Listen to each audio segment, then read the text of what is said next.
right, cool. Let's roll. It is 1:30. So, hello, welcome. My name is Jess Chadwick, and this is Razor Pages. So, if you're here for the WebAssembly session, that's downstairs, like most other people are.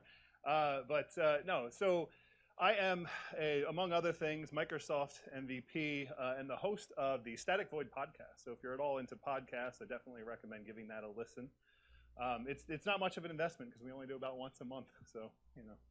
I'm also the author of a handful of LinkedIn Learning, lynda.com, LinkedIn Learning, same site, video training courses, one of them being ASP.NET Core Razor Pages. So this session today is about this 3-hour course. This course is about 3 hours. This session today is that 3-hour course condensed into one. So essentially, you're seeing this course in sped up, right? So if I go too fast today, you can go check out this course to kind of dive into it. This is really the only informational slide in the whole thing. After this, I'm going to be diving into the code and just showing you how to use it. But the biggest thing to talk about Razor Pages is when you hear the term Razor as a view syntax, a lot of folks are familiar with Razor in the context of ASP.NET MVC. So using it to create your ASP.NET MVC views. That's where it has its roots, and that syntax is exactly the same. But what Razor Pages is a framework built on top of that syntax. So Razor is just a syntax. It's a templating language. It's a way to combine code and HTML. And so Razor Pages is a model on top of that brings it into a server-side rendering model. Think things like classic ASP or web forms or any of those kind of models where you are creating that HTML and that logic kind of in that page, all kind of in one, only better. So if that started to alienate you, that description started to alienate you or started to disgust you in any way, don't worry, I agree with you. But Razor Pages it's better than that, right? And hopefully you'll see. It was added in .NET Core 2.0. Core being the key word there. This is not in the full framework. It's not in MVC 5. So even though the next bullet is that it's built on top of ASP.NET Core MVC, this is not something that you can do in ASP.NET MVC, in the full framework version of ASP.NET MVC, MVC 5, unfortunately. This is only in the core, ASP.NET Core and ASP.NET Core MVC. And as I mentioned, it leverages the Razor View syntax to create your views. And basically, the way I like to kind of oversimplify it is how many of you have created in ASP.NET MVC have created a controller and an action, and the only thing in the action is return view. So the only thing that controller action is doing is routing you directly to a view. There's no logic. There's nothing in there. Basically, that is kind of the best case scenario for a Razor page, right? There's no logic anywhere, and it's just routing right to the page. So in that case, it's kind of obvious, and it always kind of bugged me because I've been a big fan of ASP.NET MVC, but it has always kind of bugged me. Why am I creating this action just to point to a view, right? Razor Pages helps avoid that, and that's kind of the simplest way to think that. It's not that those aren't the only scenarios that it supports, though. It supports far more, as we'll see. So we'll get into it. That's the slide. Before we get into it, I have all the code in this session up at GitHub, so jchadwick/Razor Pages presentation, so you can go check it out. And what was that? Go back. I'll show this again at the end. This one is just to remind me to jump to the code. So here we go. So through this session, over the next hour or so, hour and 10 minutes, I am going to go through and build a brand new Razor Pages application from scratch. In fact, the first 15 minutes or so is actually just going to be Razor. A lot of pretty much all of the concepts I'm going to show are just core Razor concepts that you already know. So I'm going to go and create a new application, and I'm going to call it Topsy Turvy Cakes simply because that is the demo app that I used in my course, and that's what all the code is written, the snippets are written against. So you'll see this is the new window for the new ASP.NET Core web application type, the wizard in ASP.NET Core. So we've got a couple of different options. And so with Core 2, right off the bat, we can see why do we want to learn ASP.NET, or why do we want to learn Razor Pages? Why are we here? It's because of this. We have the empty template, of course, web API, web application, and web application model view controller, or MVC, right? And so if we hover over this, we select this one, the description here is this template creates an MVC application. There only used to be one. There just used to be web application, and it created an MVC application. So now, this seems, just by looking at this, right, it looks like, well, this is the exception. This is the upgrade, right? The basic web application, the one out of the box, the one that they kind of want you to choose is web application, which is, if you read the description, ASP.NET Core Razor Pages. And if you go to the Microsoft Docs, it tells you right there, this is the new recommended approach. Razor Pages is intended to be a simplified development model that's actually the recommended approach above and beyond ASP.NET Core MVC. But as I mentioned earlier, Razor Pages actually sits on top of MVC. And I'll elaborate upon that throughout the course, or throughout the presentation. So I'm not going to choose this. Normally, if you were going to get started, you would go and choose this, and you'd get a lot of the templating out of the box that's going to set a bunch of stuff up for you. Since I like to take things literally from scratch and kind of build it up, I'm going to take the empty site. So this is going to give me an empty ASP.NET Core website, and an empty ASP.NET Core website is empty. So it's got a www root folder, which this is ASP.NET Core's the kind of the new model of in the classic ASP.NET, the full ASP.NET. The root of your project is the root of your website, right? If you want to serve a file, like a static file, that path, you just kind of put it right in the root of your website. That's kind of a security issue. I mean, it hasn't really, practically speaking, been, but it could be. But just to kind of go away from that, in ASP.NET Core, they introduced this www root folder, which says, if there is anything that you want to expose out to the internet from your application, put it here explicitly, rather than accidentally exposing something. And then we've got a program file. This literally just kind of sets up self-hosting. So when I run this, it'll just create a web host and run itself. We're never going to look at this again. In your applications, you'll probably never look at that again. And then we have the startup class. So the startup class configures your application. Again, this is not Razor Pages yet. This is just ASP.NET Core. The only thing it does right now is this run. And so this just responds to every single request in your application with a static hello world. So you go to any URL in your app, hello world, right? And so the first thing I'm going to do is I'm going to kind of upgrade this application just to serve some static files, just so we have a nice pretty site to look at. So I'm just going to copy and paste some stuff, and I'll go through it, into my www root. So I've got some web fonts. That's what's in here, web fonts. I got Bootstrap CSS. I got a couple of HTML pages, and then my CSS, right? So these are just static HTML, CSS, nothing fancy here. And the first step to this demo application is I'm going to make ASP.NET Core serve my static files. So I'm going to say use static files in my configuration. And that basically, now I've enabled that to say everything in www root, go ahead and serve it, just like I explained before. I'm also going to enable something that has absolutely nothing to do with Razor Pages, but is pretty cool, which is browser link. This is great for development. So whenever I save a file in here, the web browser will automatically refresh. So like when I switch back to it, it'll have already refreshed. So that's just a cool trick. So now when I run the site, it's going to go to the root of the application. This is just an ASP.NET Core application I'm building from the ground up. It's just going to go to the root, empty page, right?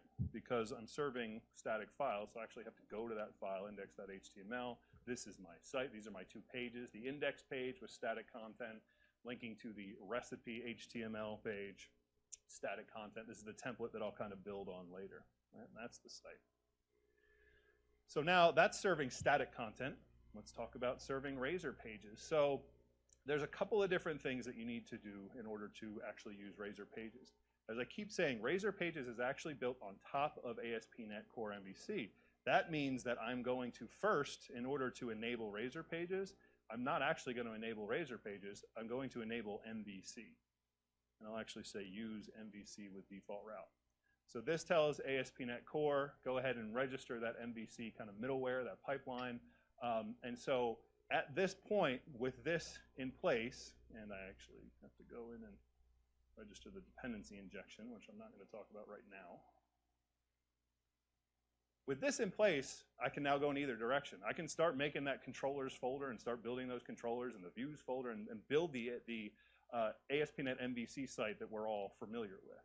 or I can use Razor Pages. So there's a couple of qualifications for a Razor page. First, you have to be in an MVC app, as we are, which includes an existing MVC app, right? So for those of you who are in my talk earlier, I always like to point out that in my talks, I like to focus on what can you do Monday morning. You know, leaving here this weekend, what can you actually put into play Monday morning? When we're talking about a new framework and everything, that's great for a new project. What can I do Monday morning? Razor Pages is actually kind of one of those Monday morning type things. You can go and use, especially if you're using ASP.NET Core already. Unfortunately, that needs to be, that's the bottom line there, the minimum that you need. If you have an ASP.NET Core application, Core MVC application, you can just go and start doing all of these steps that I'm about to do. You can just add a Pages folder and start adding Razor Pages. So in other words, what I just said, paraphrase, I could have an MVC app with my controllers and views and all that stuff, right? I could be doing all of the things I'm about to show you in an existing MVC application. I just chose not to do that for the demo. Then in here, I'm not gonna create a new one yet. I'm going to copy these guys over. So I'm gonna convert or upgrade these HTML pages into Razor Pages. So the first thing that you need for a Razor page is it needs to be in a folder called Pages. Then it needs to be a Razor, which means CSHTML. The third thing is it needs to have this directive, this Razor directive page.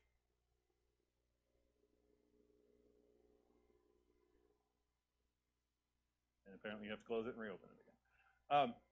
That is a Razor page. So now, when I run my application, it's called index.cshtml.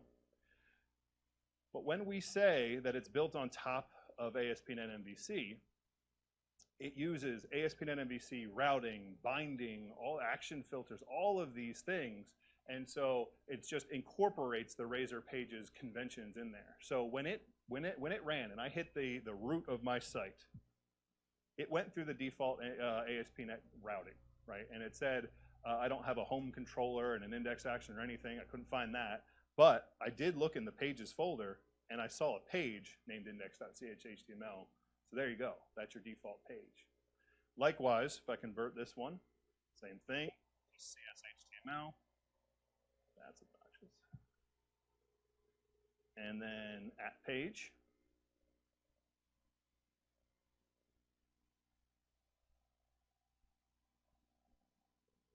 Well, this is still linking to recipe.html, right? So it's /recipe. The name for this is the page name. So when Microsoft says this is kind of a simplified, more productive way, it relies on a lot of these conventions. So the name of the page kind of maps right to the URL that it's hosted at. Likewise, I will add later some folders and everything. And so that folder path kind of maps directly to the URL. And you just drop off the CSHTML.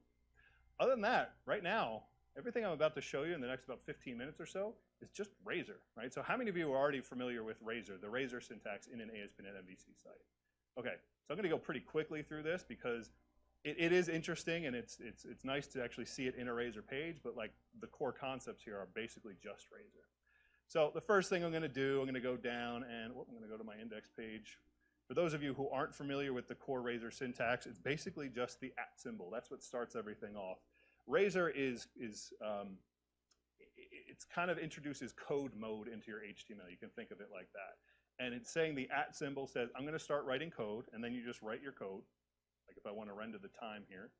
And then when you're done, you just stop writing code and go back to HTML. You don't say toString, you don't say render, you don't say anything. You just stop and keep writing HTML. And that's the beauty of Razor. It figures out what's code, what's HTML. And so when you go back and you render this, scroll down, zoom in, there's the current time, right? So that's how you can kind of add dynamic content to your pages. Likewise, you can have what's called a code block, where you can just kind of put arbitrary code in. So I can create a recipe, right? New recipe, give it an ID, give it some properties, name. Basically, I'm going to convert this, what we see below, into dynamic HTML using Razor, right? So I've got an object here, and I'll just fill it in from this, just copy and paste.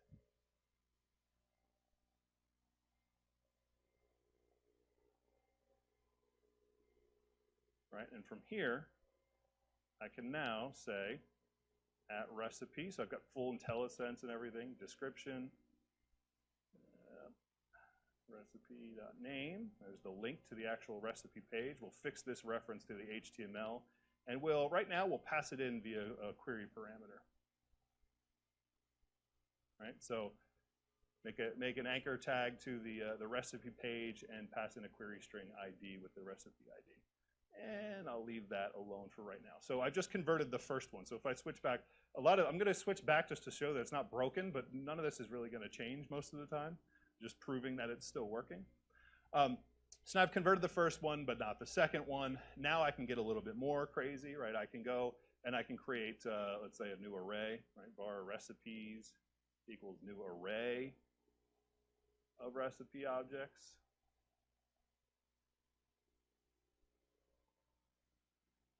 Right, and then I can put this into a for each loop.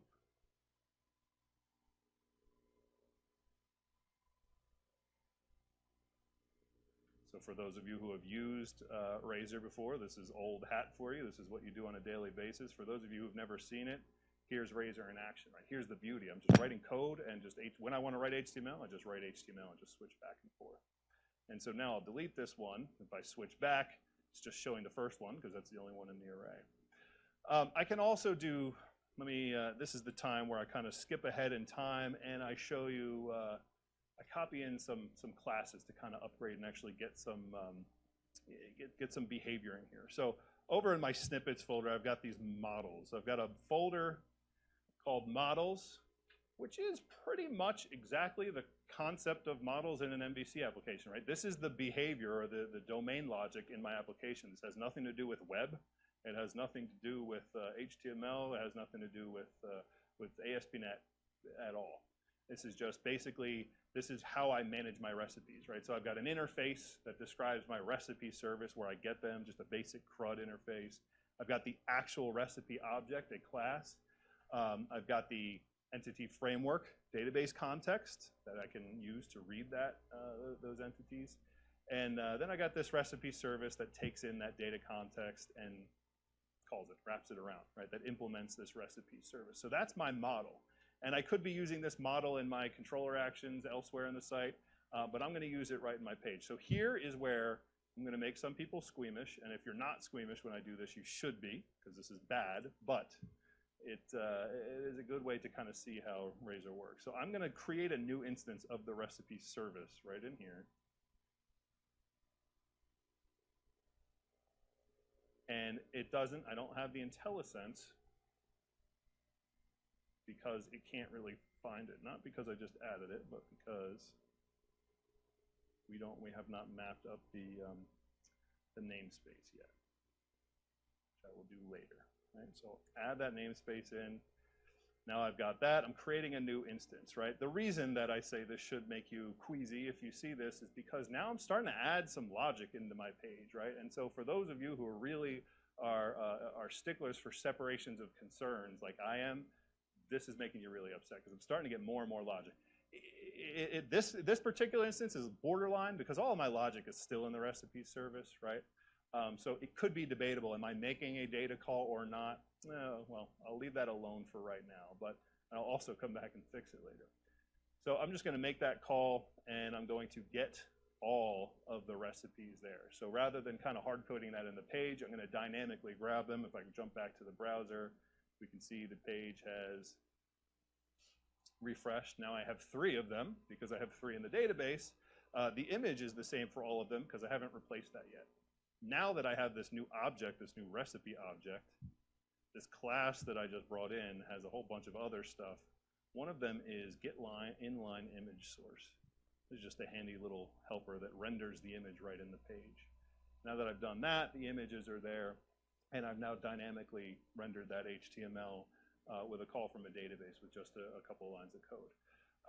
So for some of you, this is a selling point right here, right? I've now built a dynamic web page that kind of goes into, it's not going to the database directly, although it could be. You really don't want to do that. It is kind of jumping through the model to get that.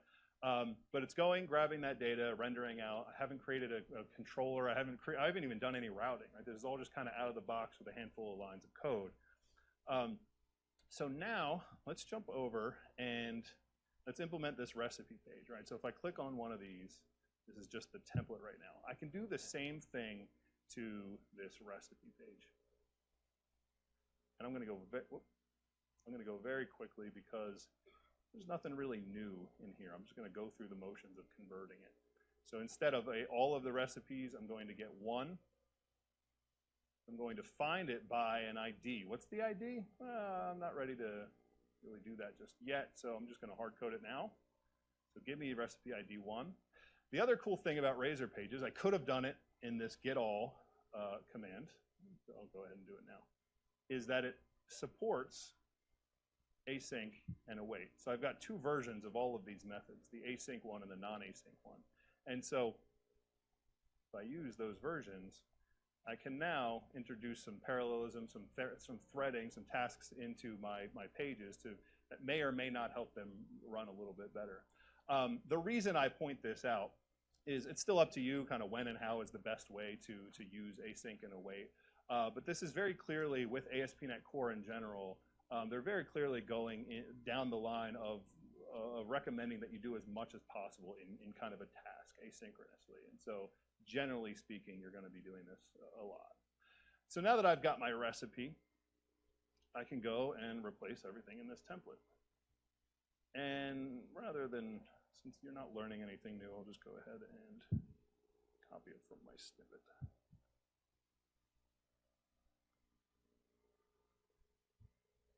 I did do a couple of things here. I skipped ahead a little bit because that's the final state. So forget about this. I'm going to rewrite that in a minute. So I just went through and I replaced, oh boy, this is jumping way ahead. Way ahead. All right. Let me copy this part. Let me copy this part. Just the content. There we go.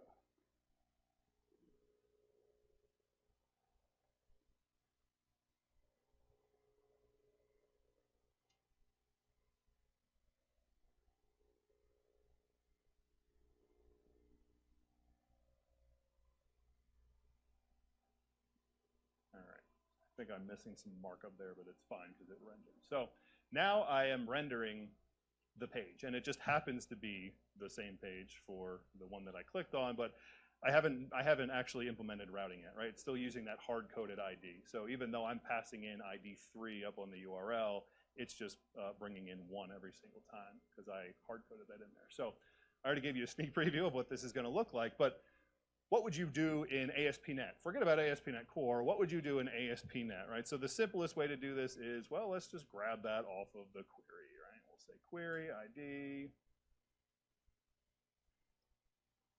And that's going to be a string anyway, so I'll just cast it to a string. Do I need to cast it to a string?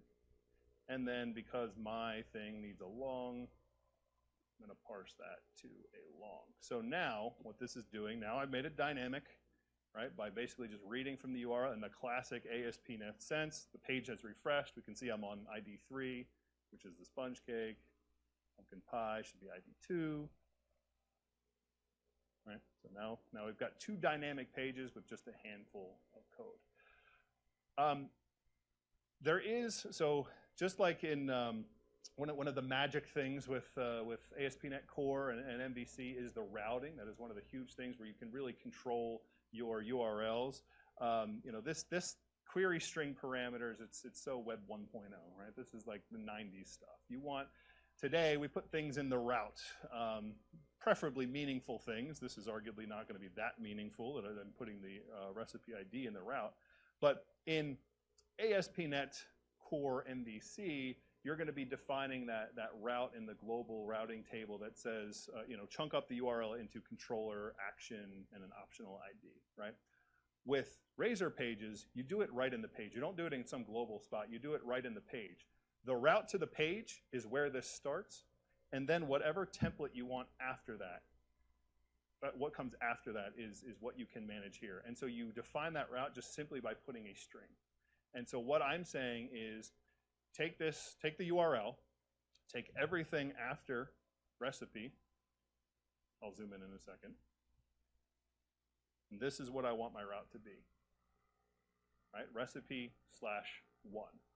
So everything to the left of that, this is the route to my page. Can't change that. I'm already there. So starting here, everything in my string is after that, right? So I'm going to map that to 1, and so that it will be my ID. And from there, I can now use the route data. Route data values. I can pluck this from the route data values. If I hover over this, let's see if I can zoom in if I'm quick enough. What's the namespace here? Right? When we say, here's one of those instances that kind of proves it. When we say this is just MVC, or in this case it's not even MVC, it's just .NET Core routing, this is where we're talking about being built on top of all of those ASP.NET MVC concepts and ASP.NET Core concepts. This is not Razor Pages routing. It is ASP.NET Core routing that Razor Pages uses. So now with that in place, I should, assuming I didn't break anything, I should be able to go to this page. There we go, navigate around. One last thing I'm going to show is layouts. So again, if you've used Razor in ASP.NET MVC, then this will be exactly what you are used to. So for now, I'm just going to create a text file and call it CSHTML. I'm going to call it layout_layout.cshtml. The underscore is not important in the layout. It has no meaning whatsoever. It's just kind of convention that a lot of people use to indicate that this is not a full page. It's a layout page. It's a partial page. And in there, I'm going to copy and paste all of this stuff that is not the main content of my page. I'm just going to plop it right in there. Notice I did not put the @page directive up here because this is not a page. It's a layout. And then I will cut this, put it over there. And then all of my content, my body content, goes in here. The way I wire that back up is with a call to render body. Again, standard Razor stuff. This is exactly what a layout looks like in an MVC application. And then I rewire this back up to say use that new layout by defining the layout property here. This is where I said that name underscore layout wasn't meaningful. This is the only place it's meaningful, is that the name I gave that file is the same name that I assigned here. That's the only, so it's only meaningful to me. So likewise, I can do that with my recipe page as well. This is just a regular code block, right? The fact that I'm putting it up at the top of the screen and it's, or at the top of the file and it's right under this special directive, it's not special, it's just a code block, right? So this is code that is running before the rest of the page runs, just simply because it starts on line 3 as opposed to line 9, right? So by the time any of the rest of this page renders, this code up here has already been run, including the layout. So here I can go and I can just delete this stuff because I've already moved it over, except for this. This is special, right? So I've got these 2 lines that are in here that actually use this recipe that I'm getting. So I can't just move that to the layout because I don't have a recipe object in the layout. I could do some crazy stuff to kind of share this recipe. You don't want to do that.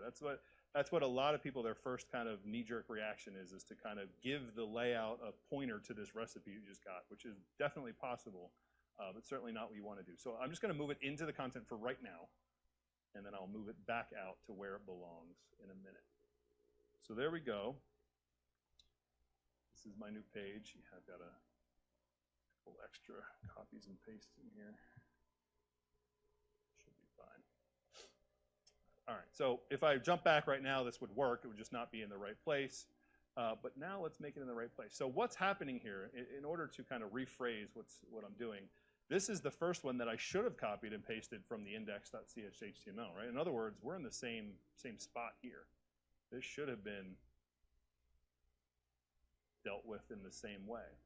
What we're really saying is for every single page that uses this layout, there's actually multiple places in the layout that I want to render stuff. This one's easy because it's just like take the whole page and just render it right here, right? Anything that renders out. So when we want to render something outside of that page, what we do is we use a section. In our layout, we say render section, give it a name. I also like to define whether or not it's required. And then to use that section, I just say @section in my page, the name of the section, and then brackets.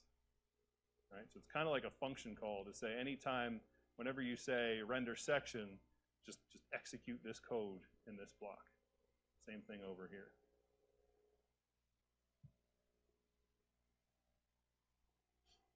Oops.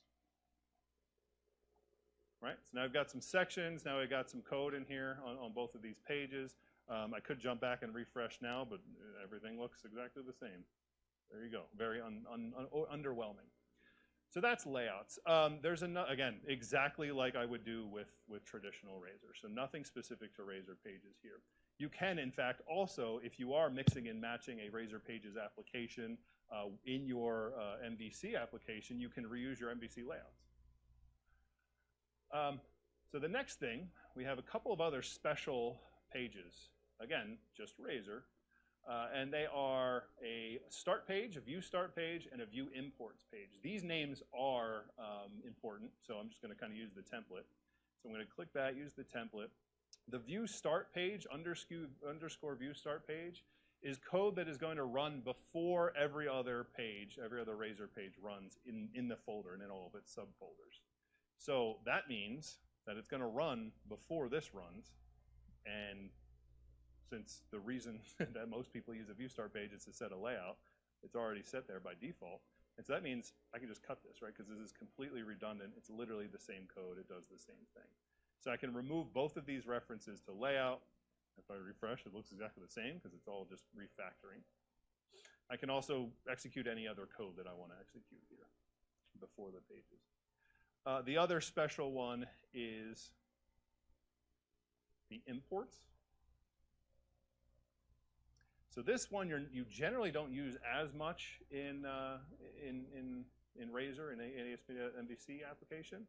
This is the same as view start, except that it is for these directives. Obviously not the page directive, that has to live here, but any other directives. So some common directives that you'd see in here are things like namespace. Set the namespace of the rendered class. So I don't know if you knew this or not, but little trivia, all of these at runtime, all of these Razor pages are actually compiled down into classes, into functions. So when the Razor compiler goes and looks at this, it compiles it into a literal class, and it's that class that is executed at runtime in your site. So even if you deploy the CS/HTML, even if you can go in your site and edit it live in production, all that happens when you edit it is the next time it goes and compiles it down into a new version of the class. This namespace directive just says what is the namespace of that class, which makes it easier to do things like using statements, right? Because you're already in those namespaces. But you can also set a using statement. So this is like an import here. So if I place this using statement, now this namespace, the Topsy-Turvy Cakes models namespace, is now available to all of the pages in my application, which means that I can just go and clean this up. I no longer need to reference this because I have imported it. Right? So this, having it here is the same as having it here. Right? These are functionally equivalent. It's directives that run before the page runs as opposed to code. So this is arbitrary code. These are directives. So that's all Razor stuff. So now we'll get back into Razor Pages, right? So just to kind of recap, Razor Pages, we're in the page folder. We have that @page directive on each of our CS/HTML files, and the routing is just based on the file system. The one thing that is technically it's available in MVC, but you don't use it very much probably, is dependency injection, specifically in the page. So if I'm still in this page and I want to have just this page, the CS/HTML page, and I want to keep it dynamic and not create any other classes, but I want to kind of clean this up a little bit, right? The one thing that I do really not like about this right now is that this page knows how to create a recipes service. And for the purposes of the demo, I made it a constructorless or a parameterless constructor, right? So it's not complex. But as we all know, these kinds of things, they have a lot of options, they have a lot of dependencies and everything. And if we started doing this in a real world application, this would get really complex. And so we don't want to do that. We want to use dependency injection in the page so we don't have to create these, it's given to us. And we can do that by just saying inject, @inject. And what is the type that we want to inject? I want to inject an iRecipe service, and I'm going to inject it into a property named recipe service on my page. So this is dynamically ASP.NET Core is going in and it's creating a new property, dynamically creating a new property in this class that is generated for this page, so that now I can delete this and I can replace this reference with the property, the dynamically generated property. And if I zoom in, yep, there we go. All right, we can see index page, which is the name of the dynamically generated page, and that dynamically generated property that was generated. So now, if I refresh, oh, no, go back home to the one I just did this on. Oh, I have to save it first, of course. Save this one. There we go. All right, so when I do this, because I haven't configured anything, right? I asked MVC to inject something that it doesn't know about. I told it to give me an iRecipe service, and it said I have no idea what an iRecipe service is. And so you have to tell me. So the way that you do that is you jump back into this startup, back into this configure services. And again, I'm not going to get into it too deep. I'm just going to give a very simple example, because talking about dependency injection is a big thing. But this is the basics of it, right? I can say add scoped. There's a couple of different ways. There's 3 different ways. You can say add transient, which means give me a new instance every single time one is asked for. You can say add singleton, which means make one for the entire running application, a static one, a singleton one. Or in the middle, add scoped, which is give me one for each request, each scope, which practically speaking is a request. And in here, it's a generic, so you say, give me an every time an iRecipes service is requested, return an instance of recipe service. Not getting IntelliSense because I haven't brought in the namespace yet. And of course, I misspelled that. There we go. So there's 3 different ways. Add scoped. So what I just said was, within this request, whenever the first iRecipe service is requested, create a new one and return that. If within that same request, additional ones are requested, just keep returning that same one within that request. If I were to use add transient, it would say every time somebody requests an iRecipe service, give them a new one, create a new one and give it to them. Likewise, add singleton, just use one for the whole application, one for every user, every request. This is generally kind of the same default. So what this does is it tells ASP.NET MVC, now when you're getting this injected, when the pages are asking you to give them an iRecipe service, this is how you build it, this is how you give them one. Just create a new instance of recipe service and give it to them. So now, if I go back and refresh, everything's cool because ASP.NET has created this and injected it in. So again, another underwhelming demo because everything is the same. Yeah, we got a question?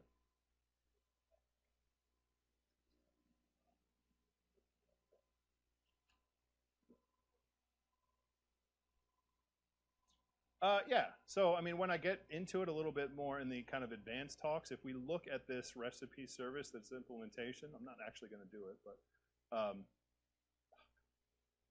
look at this model. I have 2 constructors here. The reason that this is working is because I have this default constructor, right? If I were to delete this here, I'll show you. So this is the ideal way, right? Do dependency injection all the way down. If this service or if this class needs something, get it injected. Don't create it yourself. Likewise, as you go to the VB context, right? So this is the true implementation of dependency injection, is that everything is injected. When I switch back to the page and load it, it should tell me it doesn't know how to create a DB context. Yeah. In which case, I would go back and do the same thing for the DB context. So for every dependency for all of my classes all the way down, I'd have to register what do you do. And this, the reason I'm not getting into it is the API for this. There's a whole bunch of options that you can do. You know, when it's created, do this and that, right? So, but this is, we could do a whole hour just on dependency injection. So I do kind of glance right over that. But the reason I'm bringing it in is because it does make this pretty simple, right?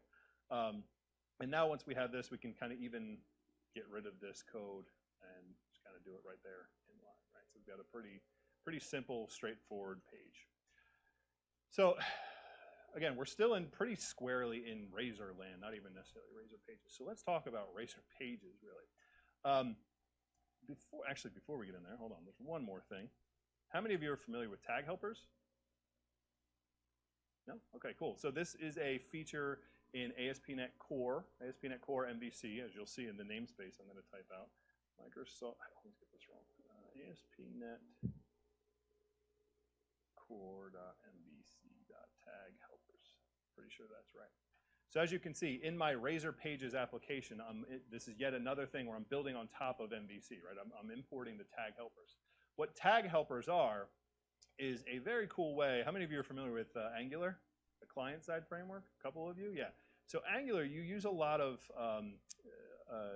properties, attributes. And so that's what tag helpers allow you to do, is they allow you to use, apply attributes to your DOM elements and kind of have a more declarative way of assigning things. So here are some of the things you can do. ASP action, ASP area, ASP controller, ASP page, right? And we're going to be using the ASP page. So I'm converting my anchor tag, which right now I'm just kind of dynamically creating a string to determine the href, the URL.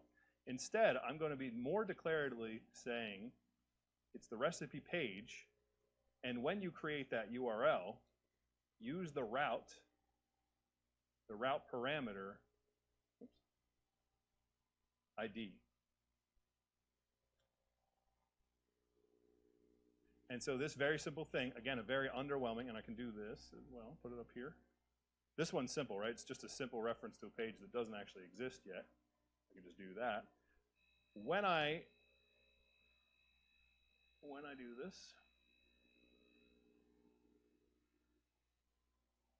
it's going to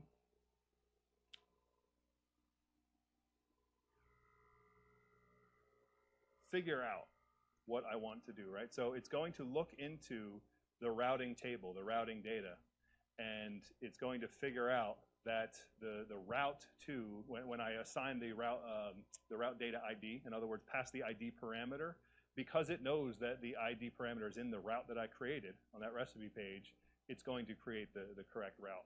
Likewise, if I go back and I remove that route, so here's that route parameter. If I go back and I remove this, and I refresh the page, and I hover over this, it's going to do the right thing, right? It's going to say, well, it's no longer part of the route, so you must mean that it's a query parameter, right? So that's all. Let me undo that before I forget. So that's tag help. That's just one of a couple of tag helpers. So as you saw, and I'm going to show a couple more when we start getting into the forms. They're really helpful when you're creating forms. It's kind of a deceivingly simple way to get a lot of power, right, and access a lot of kind of code. And this is an extensible model too, right? So I just happen to import the ones that Microsoft included. You can create your own custom tag helpers to kind of execute some code. So those are tag helpers. So now let's look at this. Let's convert this into a tag helper as well. Not that. ASP page. I don't know why I'm copying this. Do the same thing, and then we'll go ahead and implement this. ASP route ID, so the route, the ID parameter in the route. And this refers to a page that doesn't exist yet. So I'm on the recipe page right now. So on each of these pages, I have an add recipe, which refers to a page that doesn't exist yet. And then when I jump into the page, I have this edit button, which refers to a page that doesn't exist yet. So it's hilarious if you go down and see what the routing has tried to figure out. It's saying, well, based on what I know, it's the home index with the page attribute or something, because the page doesn't exist yet. So now let's go ahead and create this. Because this page, this add edit recipe, as it sounds, is going to have a lot of logic, a lot of behavior. This is where I'm actually going to use a real Razor page, the way that Razor pages are intended. Well, I'm not going to create it in there. I'm going to create it in the admin folder, right? Because URLs are relative or correlate to their folders that they're in. Admin folder. And the page is called add edit recipe. And a new item, and I'm going to use the Razor page template here. The reason I'm going to do that, because the Razor page template is going to create more than just a CS-HTML. So it does create a CS-HTML. I'm going to compile real quick, but it also creates the model. And even though this @model directive is just a standard Razor directive, the model that it's importing is specific to Razor pages. So if we jump to this code behind, where did I jump to? Did I say code behind? It creates a C# file right next to, I like to say next to, not behind, but next to the CS-HTML file, right? So this is a physical file. If I recompile, this other one should go away. This is like Visual Studio bugs or something. Anyway, this is not a real file. It's just kind of Visual Studio. This is a real file, the cs.cs file. So I've got the CS-HTML CS. That's what we're looking at here, and it is of the page model. So this is the Razor page model. So even though I just spent the past 20 minutes or more, 30 minutes talking about how to put a whole bunch of logic in your pages, you can do that. And as I showed, it works. And for simple cases, depending on how much you really truly care about separation of concerns, you can get away with that, right? You can create a whole site with just using that. But sooner or later, you're going to do some complex operations, and you're going to want to put them into a class, out of the view, into a class where they belong. And so, as you can kind of guess already, just by looking at what is generated, this page model is somewhat special. First of all, it is just a model, as you have in regular Razor, right? Meaning that if I put, let's say, the ID, a recipe ID on here, or if I put a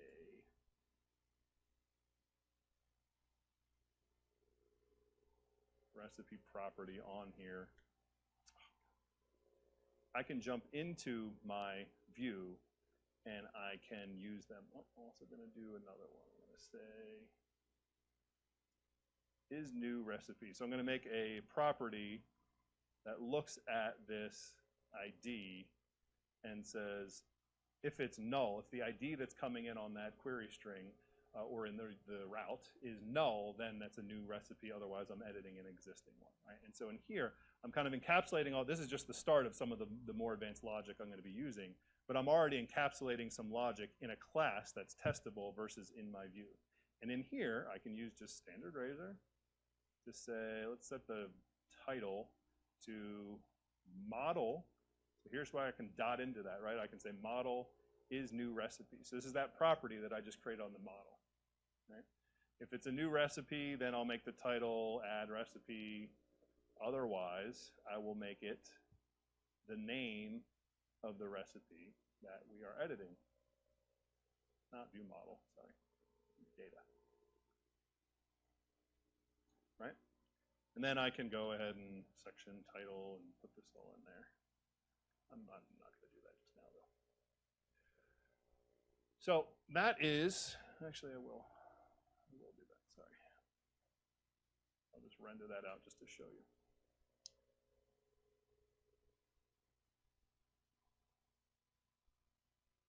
Just so this doesn't blow up, on the get, I'm going to create a new recipe. All right, so as I started to say earlier, not only is this just a regular class, a regular model, just like in Razor, but we also, as you can see from the name of this, it applies to conventions kind of like the Web API conventions, right? So I've got a method on here called onGet that runs when this page is a GET request, an HTTP GET request. Likewise, I can come down and I can misspell public and say on post. So whenever the page is posted, this method will run, right? So I'll say on get, which will just create a new recipe, or I can go and I can say, give me a constructor.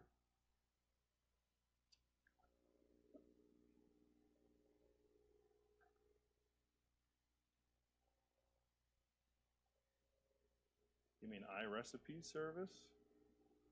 Inject that guy in there.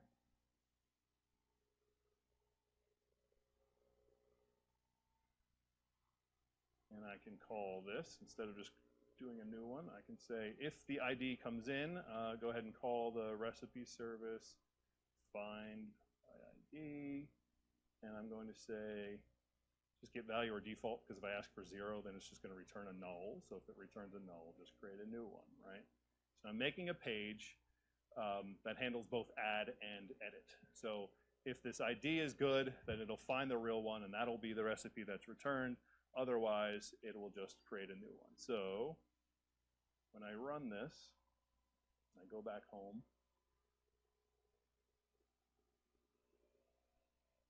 I'm going to add recipe, right? So the URL is empty, the ID hasn't been passed in, and so it's hit add recipe. Nothing has been wired up yet, right? I haven't even tried to get the ID from anywhere. This is all just a model, right? What I just showed was this onGet ran. I could have set a debugger, but the reason that it didn't blow up is because I created a new recipe, right? So let's actually start making this work with routing and everything. So I can follow the other kind of logic that I did earlier, which is saying, let's start with a query string parameter. And when I'm in this class, there's a couple of different things that I can use to bind. So this does use the ASP.NET MVC binding, but it kind of goes above and beyond. So there's a different, there's different APIs that you can use, and this is one of them.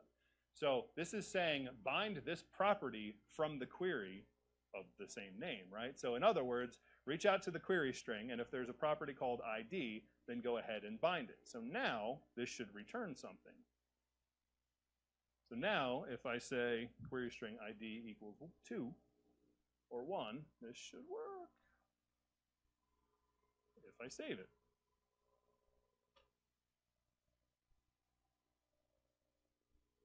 So this will go and it'll get the recipe, right? And so there's the ID or the name of the recipe showing that it worked. Likewise, I can go back. I can say, put the ID on the route. Go back here. Instead of from the query, from route, pull it from the route instead of the query. So I'm kind of like, logically, I'm doing exactly what I just did in the page earlier, right? I pulled it from the query string before, and then I changed it to a route. This is one of the things I don't like, is that these kind of have to match up, right? Something that you define the route in the HTML, but then you actually use it in the model. But that aside, that's a small thing. So now, if I go back, I can go /2. Same thing, right? It'll go pull up pumpkin pie. The way that I define this route, if I don't put anything in, it doesn't show anything because it didn't map to anything, because this does not allow an optional ID, right? This says you have to have an ID. It's part of the route. Otherwise, this doesn't actually match this page. The way that you can do that is just like standard routing, ASP.NET MVC routing, which is just put a question mark over there. So this makes that parameter optional. So this says you can do it with or without a route, which will now make all of this is new recipe and everything. That'll all make it make sense, right? Because now that's why I made it a nullable long, because it's optional. So now when I refresh, now we have the add page, we have the edit page. Now all of this stuff should work, right? So now when I add recipe, it goes to the add recipe. When I go to pumpkin pie and I edit, it should go to the edit recipe, right? Which we can see MVC and those tag helpers are figuring out the right URL. Any questions there? I'm going real fast. I don't have a whole lot of time for questions, but anything? No? All right, cool. So let's go ahead and handle this, right? So let's go and show the data in here rather than just the name. In this one, I'm going to rely on a snippet again. I'm going to start with this, just the form.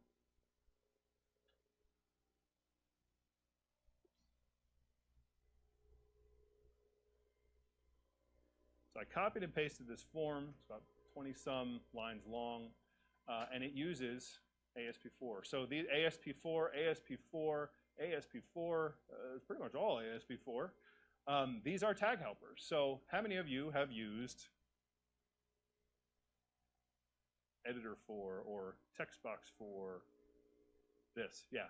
So ASP4, these are the tag helper equivalents of the HTML helpers that you're used to. So you can literally go in and replace all of those references of tag helpers with the ASP4. So probably some of you who've been using those tag helpers are probably breathing a sigh of relief, because you can now see how powerful this is, because now you don't have to worry about like passing class names and everything into a method call. You just make your HTML and kind of upgrade it or dynamically insert the data that you need, right? And so when I run this, it's going to go, these are pointing to the recipe property, right? So ASP4, the recipe property on my model, and the name property on that recipe property, right? So recipe, and then in here is the name. So this goes and it says, create an input box for to edit this property. Here I'm using a text area, right, for the description and the ingredients. And this one refers to image. I'll just copy and paste that now just to make it work. I'll get back to what is going on there. I'll just make another property there.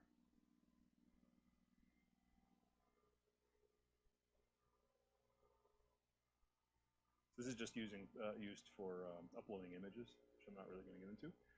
But there we go. So that's binding to that property, right? So I'm actually creating an input file type, and I'm binding to that property.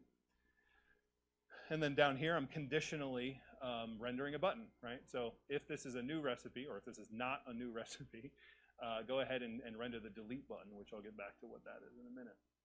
So now that I have all this in place, I can jump back, refresh.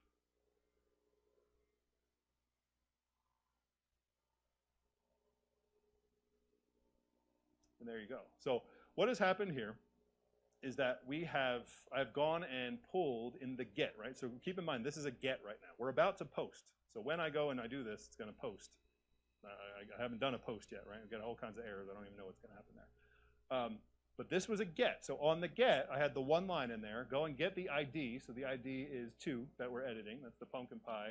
Go and read that from the database, populate that recipe object, and then pass that to the view. Use those tag helpers to go and pull out for each of those properties the correct name of the input to map it back. So if I inspect these, drill in here, what that tag helper has done, it's set that ID, that recipe name, and that name, recipe.name, right? So this is what the binding is going to be used when I post this thing back. So it wires all of that up for me. So let's go ahead and handle that. So now we'll do the post. So now just like we have from route, which is we're binding the ID value from the route, we can bind to properties on the class as well. And we can say, we can use the attribute bind property.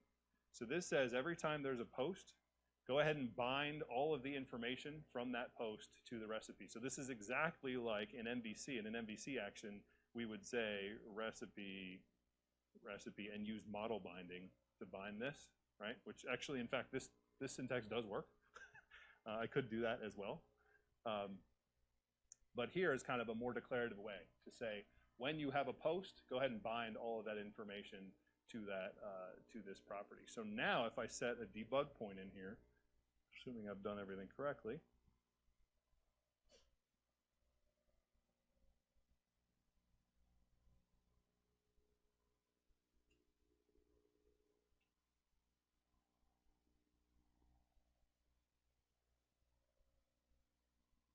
so slow.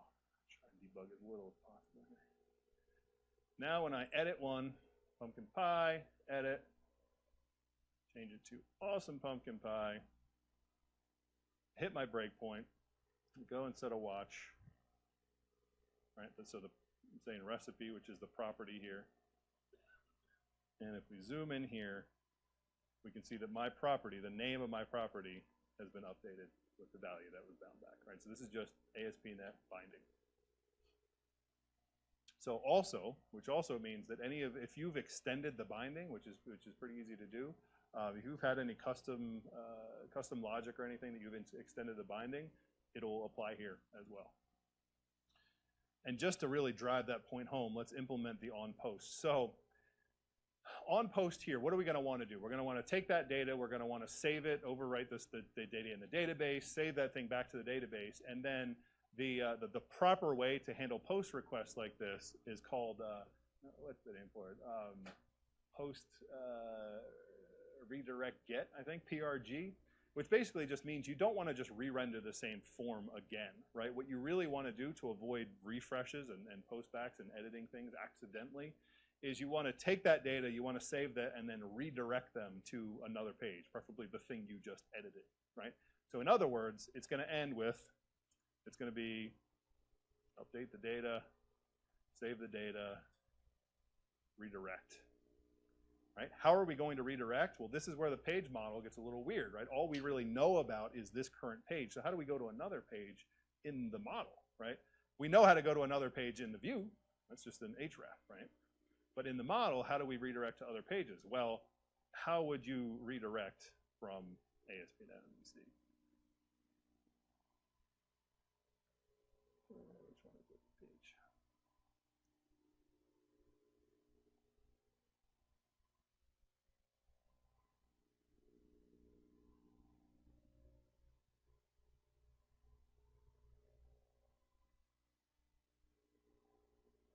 This is complaining simply because I don't have a return type. The return type is, if we look at this, when we say we are built on top of ASP.NET Core and MVC, this is the same exact status code, well, not status code, but the same exact return type. Right there. I'm looking at this redirect to page result. This is part of the Razor Pages because it involves pages. But if we kind of drill into this real quick, redirect to page result is an action result. Not only is it an action result, it's an MVC action result, right? So all of a sudden, we're kind of blurring the lines between, you know, what is MVC and what is not. Well, it's all MVC, right? And so that means that this is going to be an iAction result.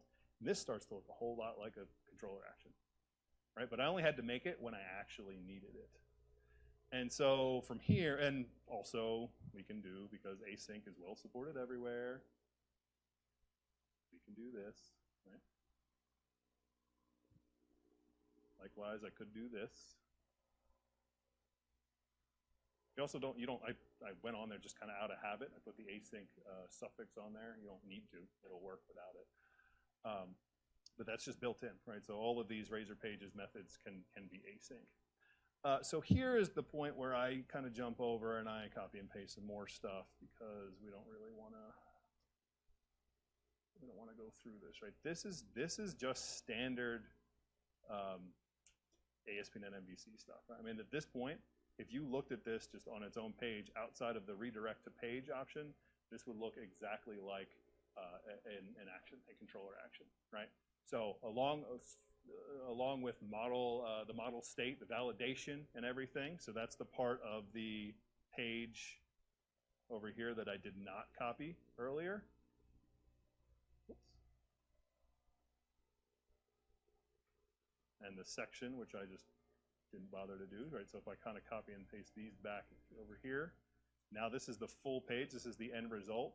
And this is a validation summary, another tag helper here, the ASP validation summary that's wrapped in the model state is valid. Literally the same exact model state that you're used to with ASP.NET MVC. You interact with it the same way, both in the view and in your action. Or they're called handlers in Razor Pages parlance, but they're actions. Here's where I just return the page, right? Basically, this just says return myself. So if the model state, if the validation didn't work, just go ahead and return myself. Otherwise, go ahead and grab that recipe from the database, go ahead and map those values from the thing that was posted, the property, right, that I already showed. I attached that debugger and showed to that thing that I just got from the database. This is that image handling stuff. If somebody also formatted or uploaded an image, then go ahead and copy the details of that image, and then go ahead and save, right? Call that save async. There's the await again. Save it, and then redirect to the page. This is basically the same exact thing that I just wrote, except for I'm redirecting to the ID that I got from the database, just for security purposes, just to make sure that they're not trying to do anything weird. So that's it, right? So now when I save this, we should have a fully working example. I should be able to go in. I need to run the site again because I didn't debug.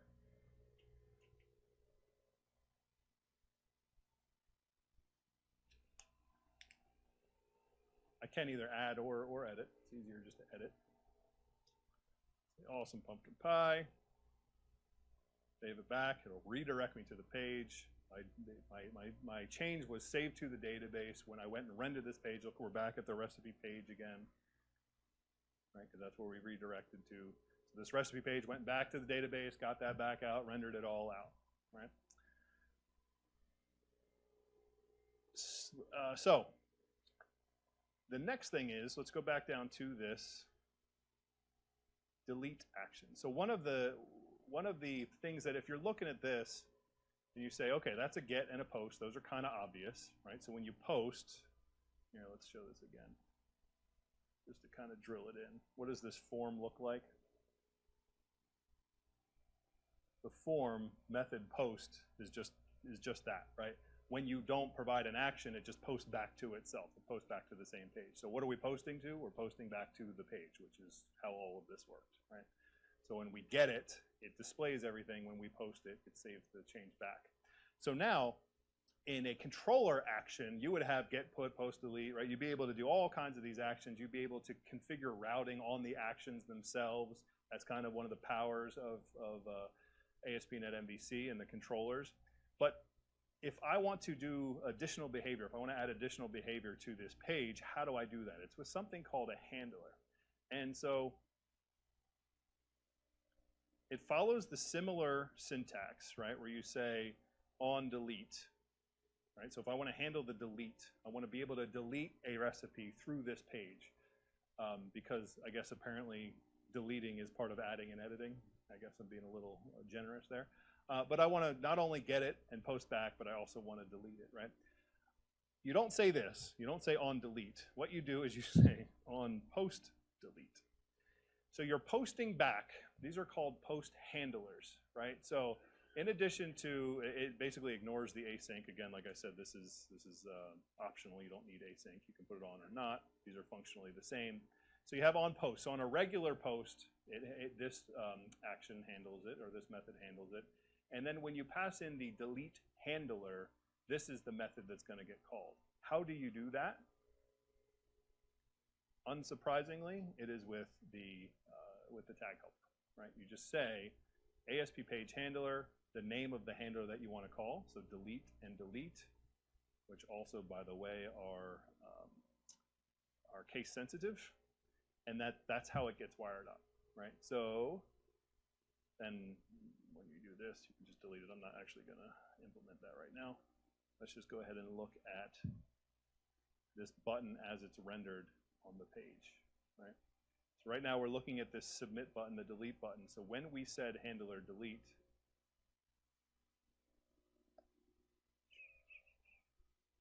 this is the URL. It's kind of wrapped, unfortunately. But this is the URL that was generated, right? So we're posting. So we're still in this form that's posting. But now we're using a different form action. So rather than posting back to itself, we're actually giving itself with the query parameter handler equals delete. And so the reason I say use the tag helper to generate this is because you don't want to be kind of manually doing this, right? But under the covers, that's what's happening.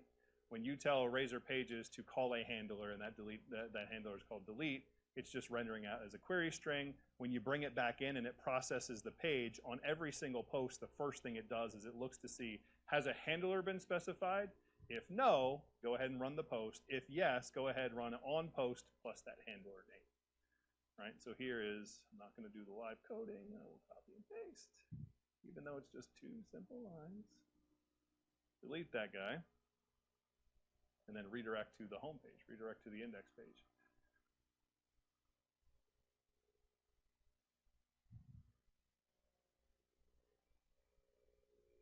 Refresh.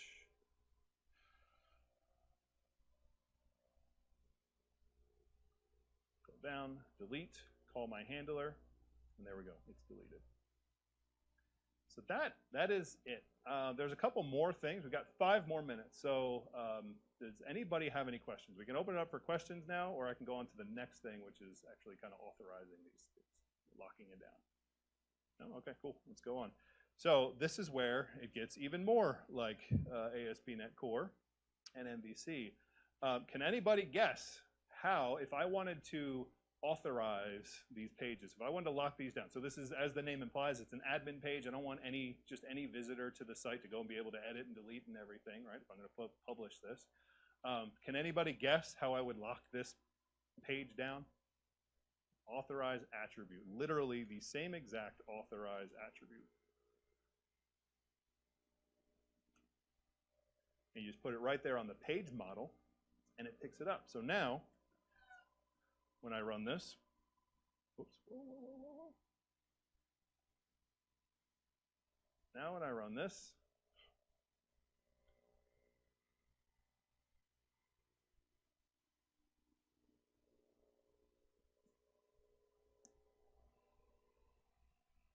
and I go and add, it's going to say basically what happened here was it kind of redirected me to the login page and said, well, login hasn't been configured and all of that stuff, right? And so we can very quickly do that. But at this point, I'm really just showing ASP.NET Core and MVC, right? So in order to enable authorization and login, we can say, what is it, add, or sorry, use cookie authentication, and then here it is, I honestly forget.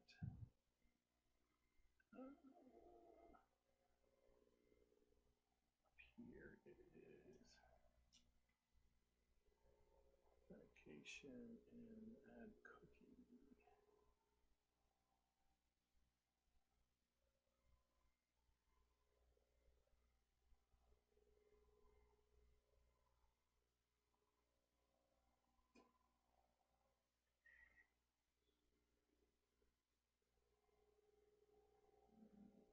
I'm deliberately not explaining this because now we're just talking about cookie authentication here. But this is how you set up authentication, right? So now this is wired up.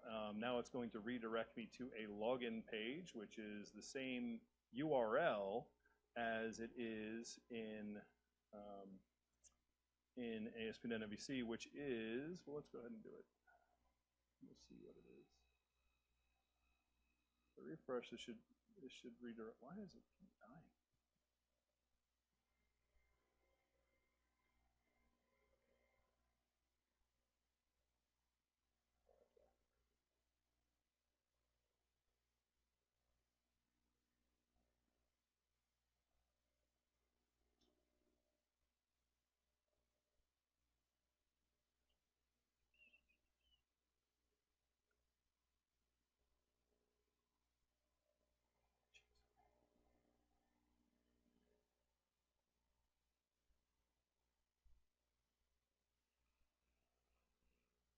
Now it's going to redirect me to account login, right, which is the default for ASP.NET MVC.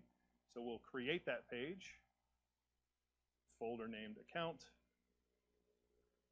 and a page called login, which again, I'm going to copy and paste.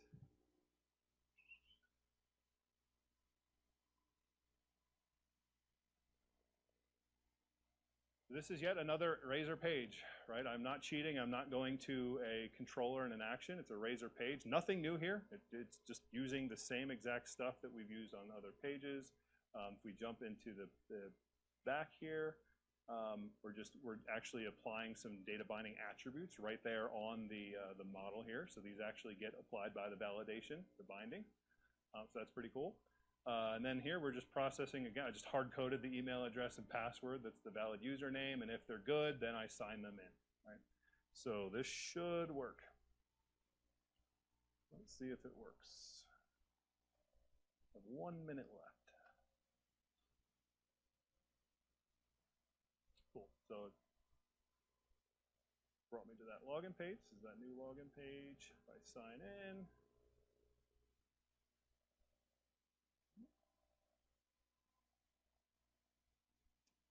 so now it's protected, right? The one last thing, you have two options here. So just like in MVC, you can authorize a class, or you can apply a global filter. You have another option in Razor Pages that is kind of specific to Razor Pages. So in the add MVC, under MVC, you can add Razor Pages options, which is just another thing that reinforces the fact that this is all just under MVC, right? And in here, you can do a whole bunch of other stuff. One of the things that you can do is set the convention of add authorized folder or authorized page. So I'm kind of out of time to actually show this, but you get the gist, right? So under authorized folder, you can give the name of the path, a path to a folder to authorize, and so it basically applies that attribute without the slash. Or you can authorize a page, or the inverse of that, you can allow anonymous to page, right? So if we say account login, no, actually these you do need the slash. So inconsistent. Here's what we're going to do. We're going to lock down the entire account folder. We're going to lock down the entire admin folder. So as we add more pages to each of these folders, they'll be locked down by default. So now this attribute is redundant. I can simply remove it, right? But then I'm punching a hole to get to login, right? Because obviously we want to allow unauthorized access to login. That's how you log in. So now if I refresh and I reload here,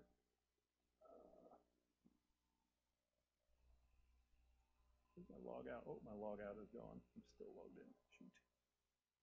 Let's just blow it away. There we go. So now, so what just happened there, I did it very quickly.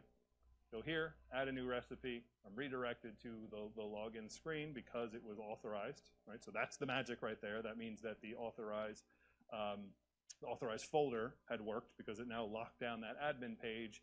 And we can see that we've been able to punch a hole and allow unauthorized access to the login page here, right? So when I put this back in, login, now I have an invalid password.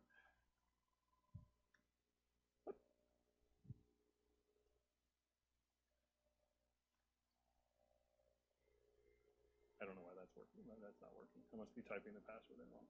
But that's the gist of it. So that's authentication. So this is, I would say, kind of in summary, the real thing that you need to watch out for when we say that Razor Pages is just ASP.NET MVC is the more advanced you get into it, the more it really kind of blurs, right? Sometimes you end up using MVC paradigms, other times you end up using Razor Pages. But overall, that just tends to be the more complex areas of your application, which at that point, you might make the argument, they might be better off just being controller actions anyway, right? Which, as I keep saying, they live together very well. Razor Pages and MVC in the same application are a very great fit. So kind of in summary about Razor Pages, this is, as I mentioned, like this is the recommended approach for Microsoft. If you were underwhelmed by this demo and you said this model is just kind of wonky and I really prefer MVC, I don't blame you. Frankly, I do too. But the reason you need to know this, the reason it was worth your time to sit through this, is Microsoft is recommending Razor Pages as the recommended model. So it's going to be out there. Whether or not you choose to use it or not, it's going to be out there. It behooves you to learn it, at least, and at the very least, use it in those simple scenarios where, if you're just going to return a view, go ahead and use a Razor Page instead. Start there, right? Or if you have something that's just a couple lines of code in a controller action, go ahead and turn it into a Razor Page. It's kind of a simplified, more productive approach. So with that, this is just kind of my pitch for Tech Bash. So I'm one of the organizers of the Tech Bash conference, October 2nd through 5th at the Kalahari in Poconos. This year we're adding a full day pre-con in the beginning, techbash.com, check it out. And then here's all the links for everything. As I said, all the sample code is in Bitbucket. I included a link to the docs, the best podcast ever and the best conference ever. Thank you very much. I hope that it was valuable. I'm sorry I stole 4 minutes of your time, but hopefully you found it enjoyable. Thank you.